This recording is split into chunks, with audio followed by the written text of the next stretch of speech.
Si esta historia te llega al corazón, no olvides suscribirte y decirme en los comentarios desde qué ciudad o país la estás viendo. Tengo mucha curiosidad por saber dónde se escucha mi voz hoy. La tierra aún permanecía húmeda bajo mis sandalias. No me había quitado el abrigo. Bueno, en realidad el abrigo de Arturo. Todavía olía a cedro y tabaco de pipa, lo poco que quedaba de él después de que todo lo demás fuera enterrado. Coloqué la carpeta con cuidado sobre la mesa, mis dedos rozando los bordes como si pudiera lastimarla. ¿Alguna vez has vivido una situación que cambió tu vida para siempre? Déjanos tu comentario y hazte suscriptor porque esta historia te va a impactar de una manera que no esperabas. Sebastián no esperó, solo pasa a la parte donde nos quedamos con la casa, dijo señalando la carpeta como si le molestara su existencia. Su corbata seguía torcida desde el funeral, no por luto, sino por descuido. Su voz era firme, como si estuviera en una junta a la que llegaba tarde. Marisol, sentada frente a él, tenía los brazos cruzados, una uña perfectamente pintada tamborileando contra su celular. No levantó la vista, solo sonrió con esa mueca que decía que todo estaba saliendo como ella esperaba. No había un guisado calentándose en la estufa, ni una taza humeante esperándome, ni siquiera un vaso de agua. No había comido en todo el día. Los miré, mi hijo, mi nuera, y me di cuenta de que ya habían seguido adelante.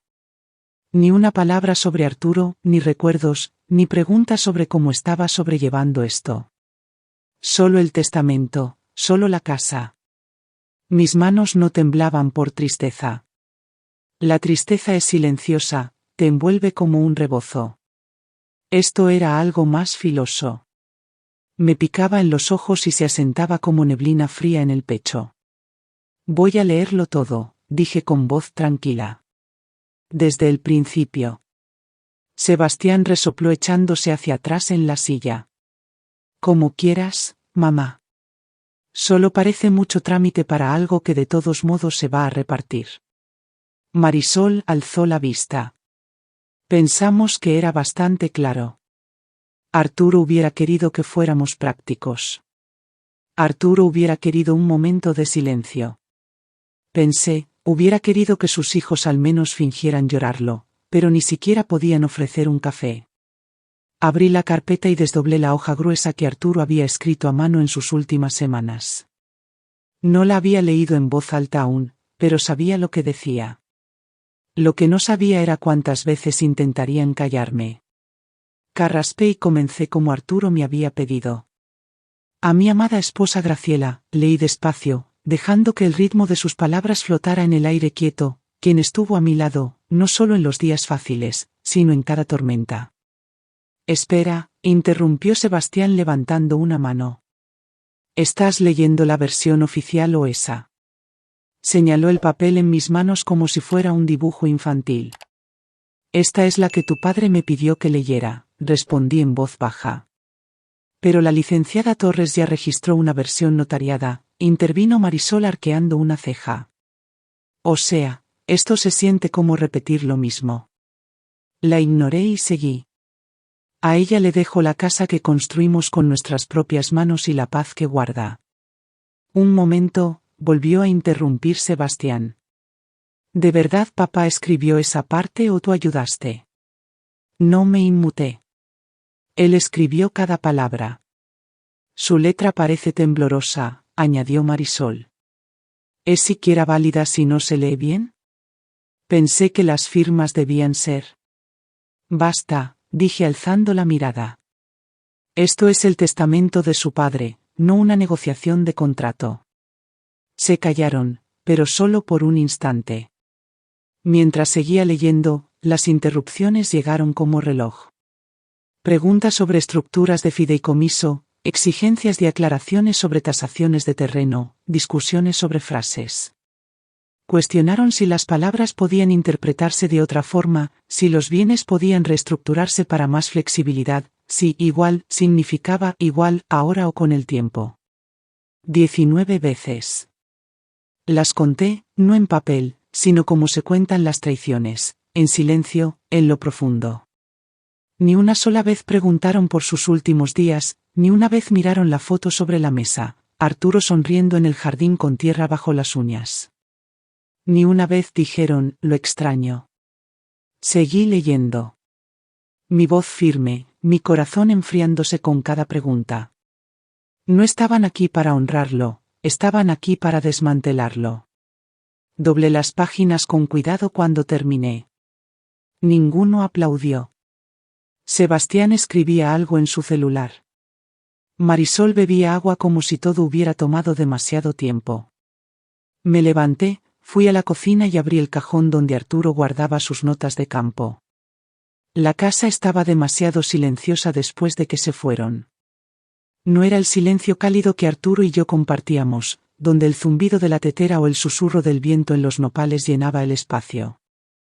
Este silencio era pesado, vacío, del tipo que te hace escuchar tu propio pulso. Abrí el cajón del escritorio en la cocina, donde Arturo siempre guardaba sus notas de campo. Entre mapas doblados y pedazos de papel estaba el sobre que había encontrado antes, escrito con la misma letra irregular del testamento. Lo saqué, el papel suave de tanto desdoblarlo, y lo leí de nuevo. No todos recordarán quiénes son, Graciela, decía. Pero tú sí, y eso será suficiente. Presioné la hoja contra mi pecho. Él lo sabía. Incluso cuando la enfermedad le robaba las fuerzas, había visto venir esto. Había visto la ambición fría, el modo en que el duelo se convertiría en ventaja, y había confiado en mí para mantener la línea. Cerré los ojos y lo imaginé en su estudio, los hombros encorvados sobre el escritorio, el sonido de su pluma rasgando papel hasta tarde en la noche. Por dinero no, tampoco por control, sino por memoria. Por verdad. Mi mano se movió casi por instinto, abriendo el cajón más profundo. Ahí estaba la pequeña grabadora de campo que Arturo usaba para capturar el canto de los pájaros al amanecer. La tomé recordando cómo sonreía cuando lograba grabar un trino raro. Las pilas aún funcionaban. La luz roja parpadeó una vez, firme y segura. La puse en el mostrador y algo dentro de mí se endureció.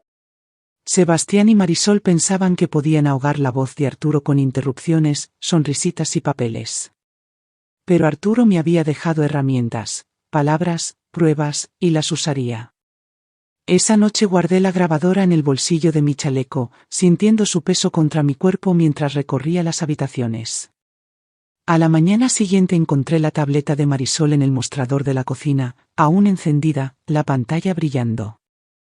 No quería fisgonear, pero el título me atrapó antes de que pudiera apartar la mirada. Pacificación materna, fase 1. La slide de abajo tenía puntos clave: validar sus sentimientos, hacer referencia vaga a los deseos de Arturo, redirigir con lenguaje delegado. Mis manos no temblaron, esta vez se cerraron en puños.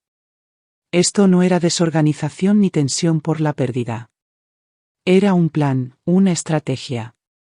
Di media vuelta, fui al pasillo y saqué mi celular del cargador. Tomé una foto de la pantalla, luego otra. Las envié a 2 personas. La primera fue la licenciada Torres, la abogada de Arturo, una mujer tan meticulosa que una vez corrigió un error decimal en la escritura de un vecino antes de que él lo notara. La segunda fue Estela, la hermana de Arturo y la tutora legal de nuestro nieto Javier. No incluí mensaje con las imágenes, solo el asunto, documentación. Una hora después, Sebastián me reenvió un correo que había enviado a un consultor. Olvidó borrar el historial. La propiedad, especialmente el acantilado y el bosque oriental, tiene un potencial enorme como activo delegado si logramos superar la restricción de preservación. Mi madre es sentimental, pero será manejable con paciencia y estrategia. Ver plan adjunto. Lo leí 3 veces. Esa frase, activo delegado, me supo a óxido. Ese bosque guardaba las cenizas del padre de Arturo. Ese acantilado era donde me propuso matrimonio. Nada de eso era estrategia. Nada de eso les pertenecía para marcarlo como marca. Pero para ellos yo era solo un obstáculo, una complicación que sortear. No habían venido a despedirse de Arturo. Habían venido a desmantelarlo pedazo por pedazo hasta que no quedara más que ingresos potenciales. Guardé mi celular en el bolsillo y salí al porche. La mañana era fresca, suave con neblina, y la vi deslizarse sobre las colinas que alguna vez recorrimos juntos. Ellos pensaban que estaban planeando, pero yo ya había comenzado. Esperaron hasta después del almuerzo.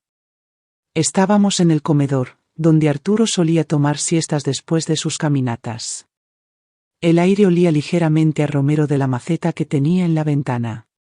Sebastián carraspeó y deslizó una carpeta por la mesa como si estuviera cerrando un trato de negocios. Pensamos que esto sería lo más fácil para todos, dijo con demasiada naturalidad. Es solo una transición de patrimonio simplificada, todo limpio, sencillo, sin dolores de cabeza por el juicio sucesorio. Abrí la carpeta. El título era frío, corporativo, Acuerdo de optimización del legado Montenegro. 2 firmas ya marcaban la parte inferior, la de Sebastián y la de Marisol. La mía era la última línea en blanco. La sección en negritas al centro era lo que realmente querían, el 70% del control asignado a los cobeneficiarios Sebastián Montenegro y Marisol Montenegro tras la liberación materna. Liberación materna. Como si yo fuera un marcador temporal, como si los años de sudor de Arturo, los recuerdos en estas vigas, las noches junto al fogón, estuvieran esperando ser liberados. Leí cada línea, luego cerré la carpeta. Lo pensaré, dije en voz baja. Marisol abrió la boca lista para soltar su discurso, pero algo en mi tono la detuvo. Sebastián se recostó como si ya hubiera ganado. Me levanté, salí sin decir más y me dirigí al estudio de Arturo. La luz entraba por las cortinas de encaje como siempre. Abrí el escritorio de tapa corrediza con suavidad, con reverencia. Adentro estaban sus bocetos, ideas a medio terminar para comederos de pájaros que nunca construyó. Su pluma favorita, cerrada. Un mapa de la propiedad doblado en octavos. Metí la mano bajo la bandeja y saqué el sobre que solo había visto una vez, poco después de su diagnóstico, la cláusula fundacional verdadera, escrita a máquina, firmada y sellada por Arturo con el sello notarial de la licenciada Torres. Detallaba su intención de colocar la casa, el bosque circundante y el taller en una fundación benéfica privada tras su fallecimiento, una enmienda diseñada para protegerlos de la liquidación o división. Me la había dejado por si sus hijos olvidaban. Lo desdoblé, lo puse plano y respiré lento, firme. La licenciada Torres llegó exactamente a las 10 en punto, su presencia tan impecable como su saco negro. La recibí en la puerta y le di un apretón de manos firme, sin temblores. Esta vez sus ojos recorrieron mi rostro leyendo más de lo que dije en voz alta. Están en el comedor, dije. Ella asintió una vez. Empecemos. La grabadora ya estaba en su lugar bajo una servilleta de lino doblada junto a mi vaso.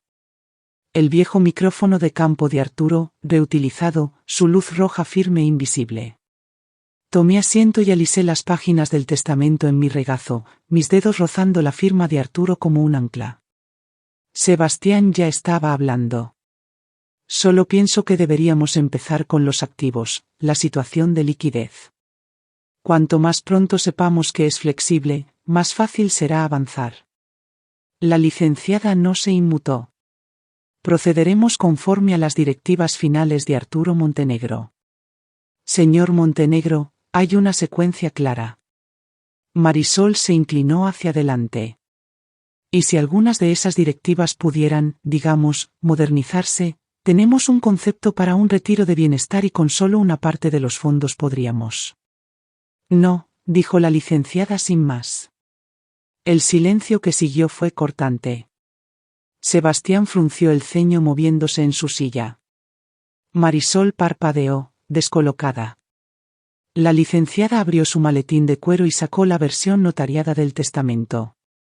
Leyó los términos con absoluta claridad. Sin espacio para malentendidos, sin resquicios. El patrimonio se dividirá equitativamente entre los hijos de Arturo, dijo. Sin embargo, la escritura de la casa principal y el terreno circundante ha sido reasignada bajo una cláusula vinculante a la Fundación Santuario Montenegro. Esta escritura no puede venderse, aprovecharse ni subdividirse. Observé sus rostros mientras las palabras caían. El de Sebastián inmóvil, la mandíbula de Marisol tensándose. Antes de que pudieran recuperarse, desdoblé la versión manuscrita de Arturo, la que me había pedido leer en voz alta, en mi voz. No era una necesidad legal, era personal. Quiero continuar ahora, dije clara y firme. Comencé de nuevo, y esta vez con la licenciada a mi lado y la grabadora encendida. Sebastián se movió en su asiento apenas terminé de leer la última frase. Marisol abrió la boca, pero la licenciada levantó una mano antes de que alguno hablara. Hay un asunto más que tratar, dijo con voz calma, pero cortante. Según la directiva escrita de Arturo Montenegro, el patrimonio se dividirá no en 2, sino en 3 partes.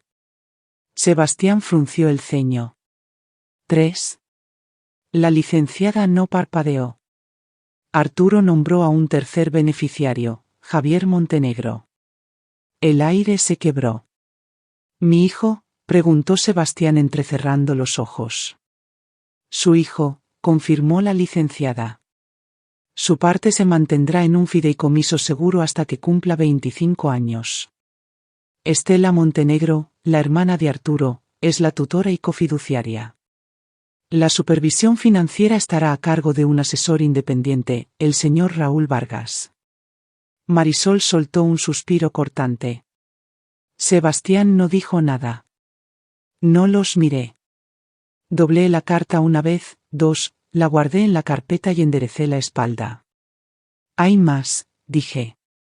El terreno de Valleverde, el bosque, el taller y el lote del acantilado ya no forman parte del patrimonio. Sebastián alzó la mirada de golpe. ¿Qué? Han sido transferidos a una fundación sin fines de lucro, dije. Arturo la registró poco antes de su declive final. Se llama Santuario Valleverde. Su propósito es simple: preservación ambiental y apoyo a veteranos a través de talleres de artesanía. La Junta incluye a mí, a Estela y al señor Vargas. No está en venta, no puede desarrollarse. Y la cláusula que activó esto es vinculante. Arturo la incluyó en la versión manuscrita. Marisol finalmente encontró su voz. Pero, ¿cómo? No puede, simplemente. No fui yo, dije suavemente, fue Arturo. La licenciada deslizó un paquete sellado. Los documentos fueron presentados. La cláusula es válida. La transferencia está completa.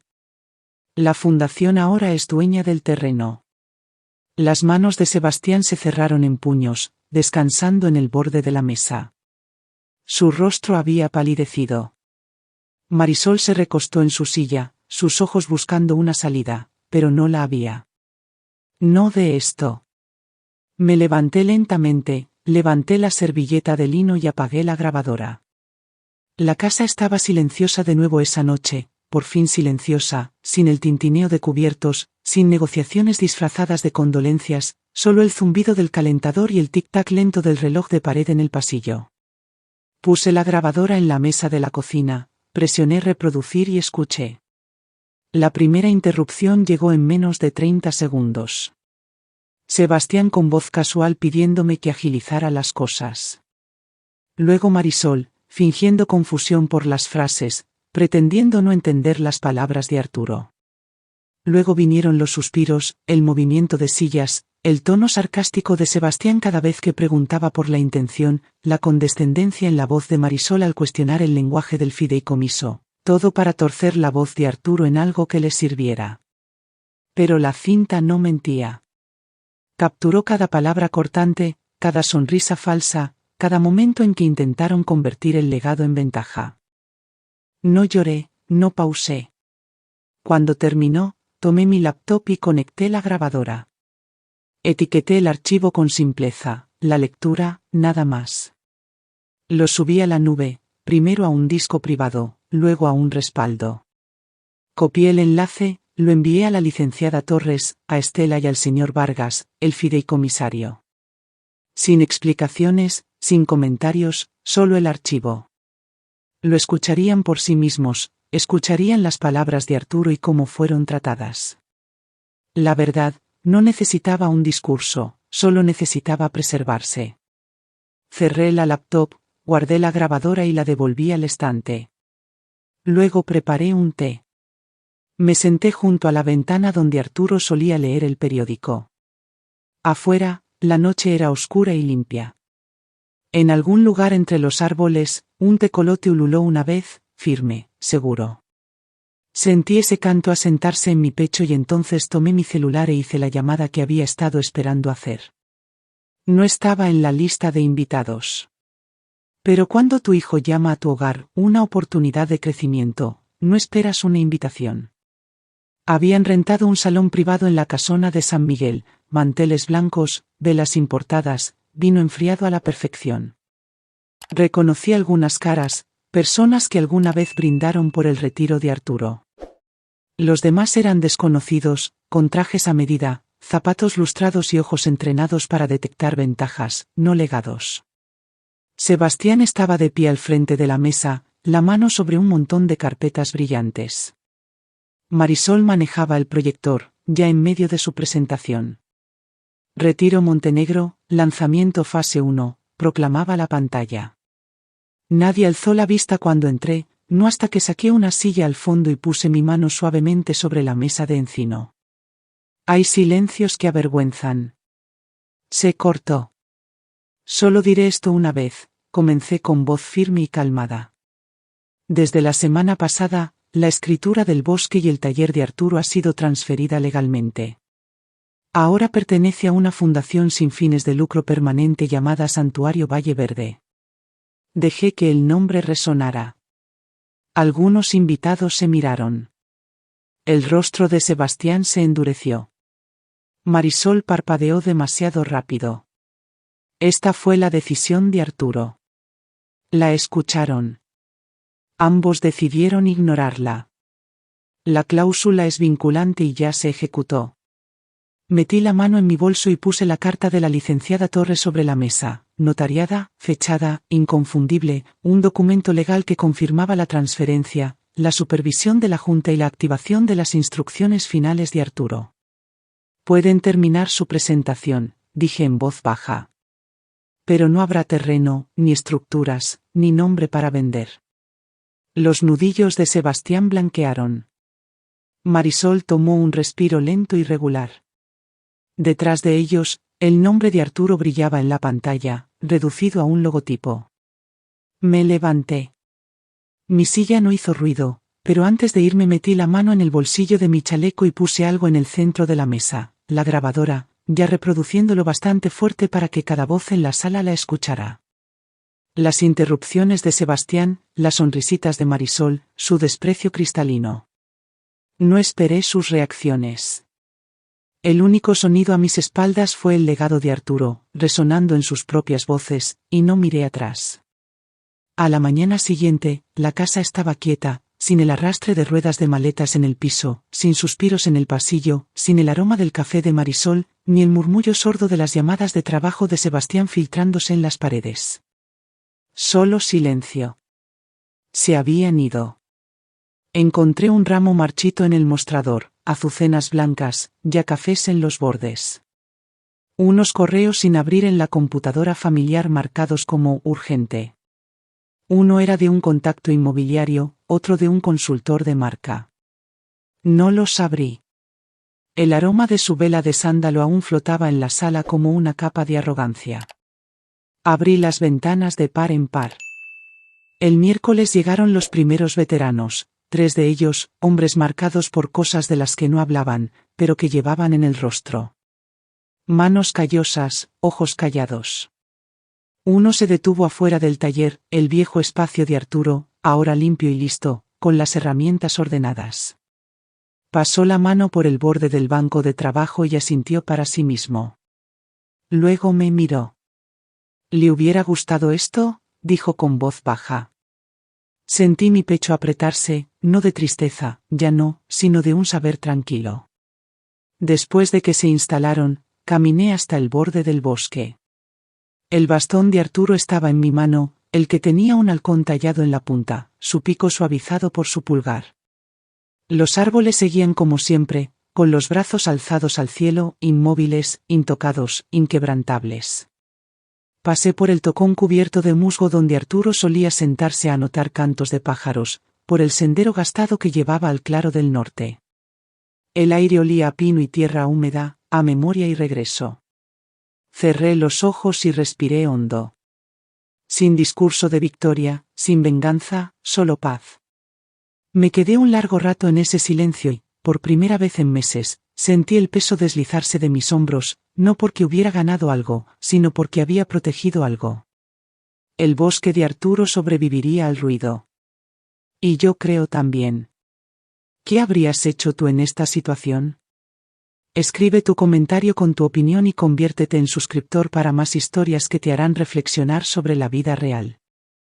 Gracias por escuchar.